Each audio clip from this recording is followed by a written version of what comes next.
je vous salue au nom de notre Seigneur Jésus-Christ. C'est un moment privilégié de prier, d'écouter la parole de Dieu. Nous allons d'abord prier avant de continuer avec notre programme. Korashamana Santarababashi. Seigneur, la Bible dit, en toutes circonstances, nous devons te rendre gloire. Je te bénis pour la journée d'aujourd'hui qui vient de commencer. Je te rends grâce parce que tu es celui qui ne dort ni ne sommeille.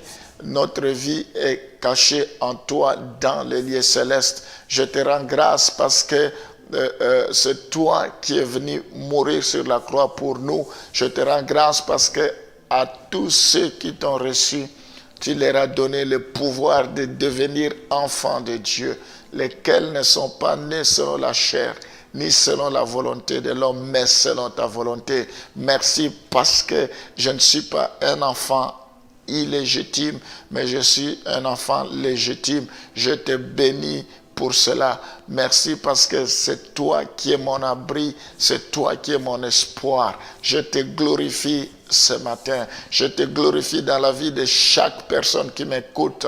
Je te rends grâce que tu puisses te manifester. Nous voulons te recommander le programme d'aujourd'hui entre tes mains, que tu puisses nous visiter, que tu puisses nous enseigner, que tu puisses nous conduire en toutes choses. Sois béni au nom de Jésus. Nous t'avons ainsi prié. Amen. Nous allons lire Matthieu chapitre 13, le verset 1 à 9. Et on lira les versets 18 à 23. Ce même jour, Jésus sortit de la maison et s'assit au bord de la mer. Une grande foule s'étant assemblée auprès de lui, il monta dans une barque et il s'assit. Toute la foule se tenait sur les rivages. Il leur parla en parabole sur beaucoup de choses et il dit: un semeur sortit pour s'aimer. Comme il s'aimait, une partie de la semence tomba le long du chemin, les oiseaux vinrent et la mangèrent. Une autre partie tomba dans les endroits pierreux où elle n'avait pas beaucoup de terre. Elle leva aussitôt parce qu'elle ne trouva pas un sol profond. Mais quand le soleil parut, elle fit brûler et sécha faute de racines. Une autre partie tomba parmi les épines montèrent et l'étouffèrent. Une autre partie tomba dans la bonne terre, elle donna du fruit, un grain 100, un autre 60, un autre 30. Que celui qui a des oreilles pour entendre, entende. Vous donc, vous écoutez ce que signifie la parabole du semeur. Lorsqu'un homme écoute la parole du royaume et ne la comprend pas, le malin vient et enlève ce qui a été semé dans son cœur. Cet homme est celui qui a reçu la semence le long du chemin.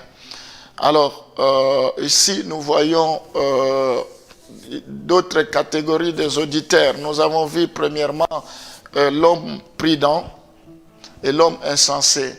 La particularité de l'homme prudent, il écoute et il met en pratique. Mais l'homme insensé écoute, mais il ne met pas en pratique. Il bâtit sur le sable au lieu de bâtir sur les rocs. Alors, nous voyons aussi d'autres sortes d'auditeurs. Il y a la semence au bord du chemin. La Bible nous dit que la première catégorie, c'est ceux qui sont au bord du chemin. Une partie de la semence tomba au bord du chemin et fut mangée par les oiseaux avant qu'elle ne puisse prendre racine. Ceci est un exemple d'un homme qui entend la voix de Dieu, mais les paroles ne prennent pas racine dans son cœur. Satan arrache la parole de Dieu. Il y a des gens qui écoutent la parole, mais ils ne mettent pas cela en pratique. Aussitôt qu'ils écoutent, cela ne prenne pas racine. Satan vient, il arrache. Quel genre d'auditeur es-tu? Est-ce que tu es de ceux qui écoutent et Satan vient arracher? Ça, ce n'est pas une bonne position.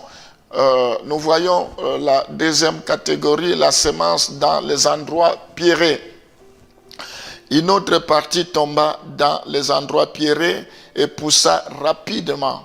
Mais quand la chaleur du soleil est venue, la plante se dessécha et mourut parce qu'elle n'avait pas de racines. Nous voyons, ceci est l'auditeur qui entend la parole de Dieu et la reçoit avec joie. Il est joyeux d'écouter la parole de Dieu, mais elle ne prend pas vraiment racine dans sa vie. Malgré qu'il est joyeux, mais il ne laisse pas la parole pénétrer, transpercer sa vie. Lorsque les circonstances deviennent difficiles, il est choqué et cesse de répondre à la voix de Dieu. Il faut que la parole de Dieu prenne racine, que rien ne puisse nous clapousser, nous empêcher d'avancer avec le Seigneur. Nous voyons également la semence parmi les épines. Selon ce texte, il s'agit une autre partie tomba parmi les épines qui étouffèrent la croissance des plantes.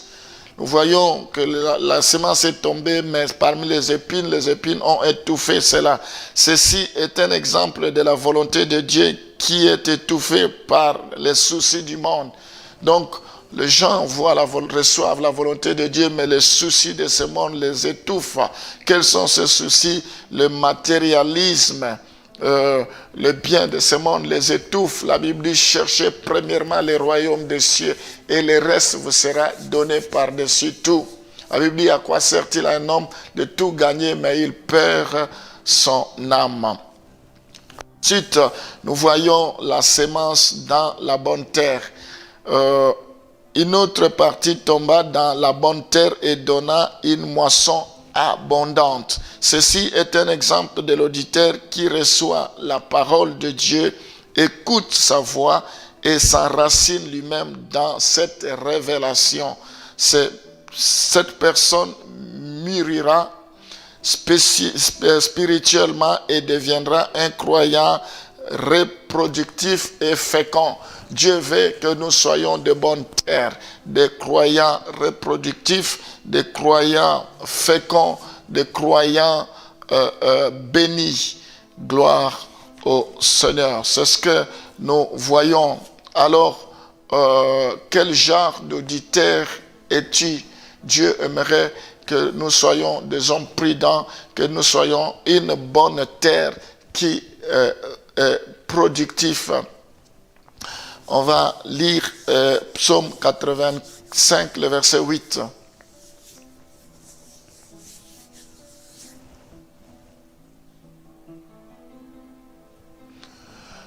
Éternel, fais-nous voir ta bonté et accorde-nous ton salut.